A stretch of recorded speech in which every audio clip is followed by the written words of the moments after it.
Take two. Yeah, take two. Hi, welcome to Motorcycle Tour to Spain, top tips, and we've got some bonanza top tips coming your way today because I've come to the middle of Wales to meet Duncan Gough, a legend when it comes to motorcycle touring in Spain. Sun on my lips, coming up from the valley. Old man on the roadside, cigarette in the hand. Duncan, hi. Hi. How did you get into this bizarre hobby of riding around Spain on a bike?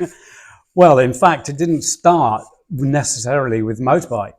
In 1980, my parents built a house down here near Ronda, and I visited, flew in, and I just thought, this is my land, this is my country.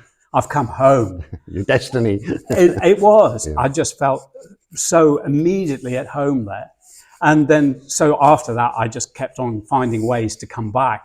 And so I traveled various times with different vehicles from, let's see, it would be 98 was when I first started the real motorcycle tours. Yeah. And then I managed to do one every single year. What was the first bike you took to Spain? Moto Guzzi Centauro. Oh, you like your Moto Guzzis. Yeah. Got a V85T at the moment, so have I. Yeah. My first trip was on a GPZ 500S, far too much luggage, over the Pyrenees. And as you said, I just fell in love with Spain from there. I was lucky enough to live down south for a decade. I had a couple of kids born down there. And now it gets me back to the country I love. Yeah. Right, okay, so let's start off with the questions. So the first question, Duncan, I'd like to ask is, Spain's big country, well, it's actually the Iberian Peninsula, it's got Portugal on it as well. But when and where are the best times to travel? Now, I appreciate you can ride anywhere at any time of the year, including January and snow. That's not what we're talking about. We want to try and get the best out of our journey. So, Duncan, what months and where would you advise? Let's start with January, February, March. Well, this is the thing. When is so important as to where. I agree. Because all the Atlantic weather systems come across here and will hit the Cordillera Cantabrica, which goes up to 10,000 odd feet in the Picos. In fact, the weather will go across the lawn as well. Yeah. And in February, March, you will have Atlantic weather systems that sit on the French side of the Pyrenees. They don't get over the top because, again, these are 10,000 foot mountains. And that also means that this side of Portugal will get clobbered. So it's kind of a difference between the two halves of Spain and west to east. And so it makes a lot of difference. I mean, the Picot Potes in the Picos. Yeah, in January. Just as an example, in May, it averages 15 days of rain. Yeah. Burgos averages about 4. Yeah. That's the difference between getting over the mountains. And that's why this is so green. This is luscious green along that part of the coast there. That's the Costa Verde because of all of that. Obviously, the east has a tendency to be drier, but sometimes you get Mediterranean weather systems that can plaster this coast. And with global warming, we now have none of the security that we used to have. 10 years ago, I would say I knew what the weather was going to be like. It is pretty much. Absolutely unpredictable. It's so unpredictable now that you do have to take your chances. Are we saying rule out arriving in the north January, February, March? If you can, when there's ferries. Yeah, of course, notwithstanding when there's ferries. Personally, I wouldn't go through France in January and February. We'll have a whole question about coming down through France. I would say if you're going to do that, then what you do is go immediately to the south. Now, or fly ride. Or fly ride. Yes, that's a good option. Yes, I had a cracking trip in February down in Alicante last year. And having lived down here, we've had Christmas lunch outside in the sunshine in shorts. Yeah. But if you're on a bike, you've got to get there. And what about the mountains near Madrid? They can be snow-capped as well. They can be closed. I mean, it's interesting when you come down the N1 from Burgos at Somosierra, just before you start climbing to go over the Guadarrama, you will see huge car parks on the left-hand side. Those are the emergency car parks for when the snow, closes it down, and it will be filled with trucks and cars. This is 8,500 feet here. Sierra Gredos. In the Gredos. And that kind of height, this is one of the things about the microclimates that you get all over Spain and Portugal. They are determined by altitude and what happens with the land masses. If you just put that in perspective, I mean, you're local. Snowdon, I believe, is 2,500 feet. Yeah. Ben Nevis is 4.5. So add the two together, it's only 7,000 feet. Ben Nevis with Snowdon on top, or vice versa, these are higher. Yes. Worse weather. And it makes a lot of difference. It's worth knowing this during the summer, for instance. If it's very hot, if you're in this area, the Tierra de los Campos, it's been farmed since Roman times. It's only cut by the Douro, otherwise it's dead flat. And unless you're into bustards, it's not a great place to go. You mentioned the Douro River there. You'll know this, guys, if you've ridden in Portugal because of the valley and the wine and the grapevines there, but it actually starts somewhere up here. The source, isn't it? The Douro? The Douro is about here, I think. And all the way, but this is the bit we're more familiar with when we mention the River Douro. So, okay, January, February, March. So unless you fly in, don't bother. Unless you're flying. I have gone in March, and it wasn't too bad. In fact, I spent the time in the north. There was areas where you couldn't get to because of the snow. You could have great weather any time of the year, anywhere. But we're trying to bank on having a 2-week slot. I would go after that. So April, May, into May is quite good for more or less anywhere. I've come into Santander in April. Yes.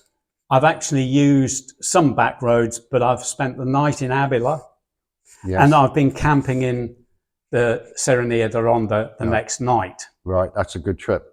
Yeah. So, and then I spent the time down in Andalusia. It's getting down there. 3 years ago, 3rd of April, I remember, I arrived Santander through the Cantabria Mountains. Beautiful weather, fantastic. We thought we've cracked it, we've got it good. We were on a 3-week trip, ended down in Andalusia, obviously amazing. On the way back, we hit ice, and the deer statue was a foot of snow, which at the end of April, that wasn't there at the beginning of April. Yeah. So, April, end of April, maybe. Yeah. Beginning. What about Pyrenees in April? Pyrenees in April, the passes will all be closed. Forget it. Forget in fact, it. May as well. May as well. Into May. May. You could do the lower parts of the Pyrenees. Yes. But if you wanted to be crossing over the top. And you would have to watch out early in the morning for ice. Yes. Icy conditions to get going. Yeah. It is better. I mean, the Gredos there's a lot of skiing in all these high mountain ranges. That's an interesting point. If you looked at ski resorts in Spain, they are all over. Cantabria Mountains got several of them, and so is down here. Yeah, of course, the Pyrenees have. We know they have. Yeah, because of the altitude. So we've got to end of April, May. If we're ruling out the Pyrenees and this can be sketchy, what about the rest of it? So my next tour is starting the 17th of May, and I'm going to do part of the Camino El Cid, which is carrying down this side again because of the westerlies. It's going to be drier, potentially, should be better. And so that's a good time to go to the east. I wouldn't go to the west until the end of May, really. I agree. Yeah, well, I've got so wet in Portugal in May before. I try and avoid it now. Yeah, I'm doing a similar thing in a week. The Corazon Tour, we're coming down to Burgos, and then we're doing a loop round here, and we'll be back mid-May. So we should be okay. It's looking promising. April, May, of course, fly right into here. Wouldn't think that'd be a problem. No. Again, the tops Yeah, the yeah, high yeah, mountains will Oh, always you be can a have bit snow cool. on Sierra. Well, Nieves. the Sierra Nevada Yeah, is the southernmost permanent snow in the whole of Europe.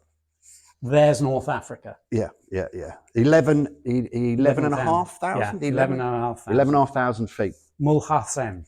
You know, I can never pronounce that. Sierra Nevada, we call it, because Yeah. you could be on the beach in Fuengirola Yeah. drinking sangria, and there'd be snow at the top of that. Well, as I say, it is permanent snow. Yeah, It is there. they've had a tough year this year with their snow. They've had some real bad winter weather up there this year. Where have we got to? January, March, April, we've got to May. We've got to May. So now we're looking at, I would say, take June, July. Okay. As this is going to get interesting. Time. This is interesting for different reasons. Carry on, sir.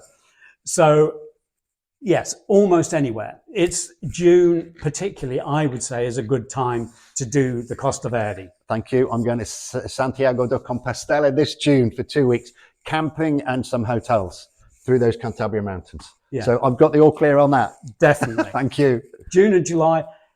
By July, down here, you're getting a bit too hot often. Yeah. You will be seeing 30 to 40 degrees in July.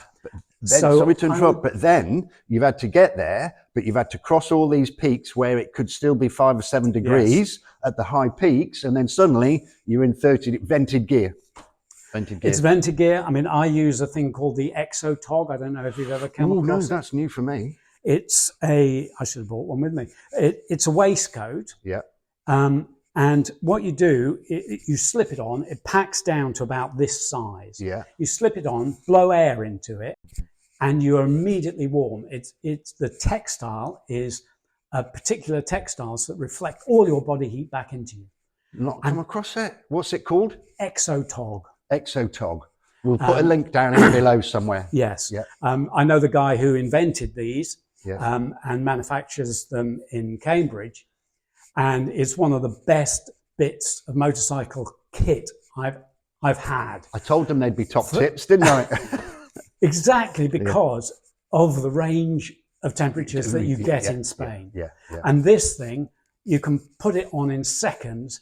It will immediately help your core body temperature. Yeah. You can keep it on whilst you go over the pass and take it off again afterwards. And it packs up small. And it packs up. I'll have a look into that. You can actually also use it as a pillow because it's full of air. So it's a bit like a life vest. So I'm going to go off topic just slightly here. We're talking about best times of year. Camping, Duncan. Do you camp in Spain? Yes. We've got to talk about camping. There'll be another question. Yeah. And how different it is to camping. You know where I'm going with this. Yes. Okay, so remind me, we've got a camping question coming up, sir. Have we finished June? So June, July gets hot June, down July, here. getting too hot down here, unless the Sierra Cazorla and Segura is a great area because there's lots of forest and lakes. Deer, wild boar, ibex. Absolutely. Yeah. Watch out for the Jabali, the wild boar. Yes. I've had 2 of them go across the road in front of me in the middle of the day, powering through. Yeah. I mean, that was down in Andalusia. So they were the smaller black Andalusian boars. The ones in the north are double the size. And one of those can be as big as a pig, a normal standard domestic solid pig. Animals. Yeah, absolutely. They will have you. Another one off topic, if I may. We're talking about animals crossing the road. Last time I crossed over Guerreros, there was sensors at the side of the road that light up when deer are on the road. Have you experienced those? No, I haven't seen that. Yeah, they look new. I had to do some research on them, but you'll get the sign. Yeah. And there's must be infrared along the roadside, and if an animal crosses it, they light up, and then because there's a lot of deer through there, then that there's deer on the road on some of those mountain roads through Guerreros. I digressed. Have we done July? So we've done July. We're July. Just saying, if you do go to the south, use the mountain areas to give you changing temperature. Now, Piedrahita here, going up to the Puerta de Pena Negra. Now that is 3,000 feet in 12 miles, and you can drop 15 degrees in temperature by taking that road. Yeah. You can get 30 odd pluses in July up here yes. in the Pyrenees, not at the high altitude, but down below for sure. Yeah.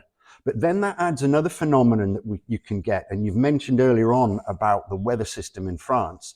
But how many times have you climbed up the Pyrenees towards France in beautiful sunshine, and then you get to the border and it's like cotton wool? Yeah. And you just look down at this blanket of cotton wool. It's the same coming out of Santander, going over the Puerto to the Embalse de Ebro. Yeah. Not so many times coming up the 623 and it's drizzly and anything else. But I know, come over that top of there and suddenly Spain is in front of you. And it's dry and sunny. And the Embalse is there. Are we biased in any way? Are we biased? Just a little bit. I tell you what, we're just going to pause it there. And we're then going to do another video or another question. We'll carry it on of the rest of the year. Yes. Is that okay? Absolutely. Cool. If you like these videos, these series of it, please give us a thumbs up and a like. And it'll be a pleasure to do this again with you, mate. Even if they don't like it, I'd still enjoy your time. Ride cool, ride safe, ride Spain.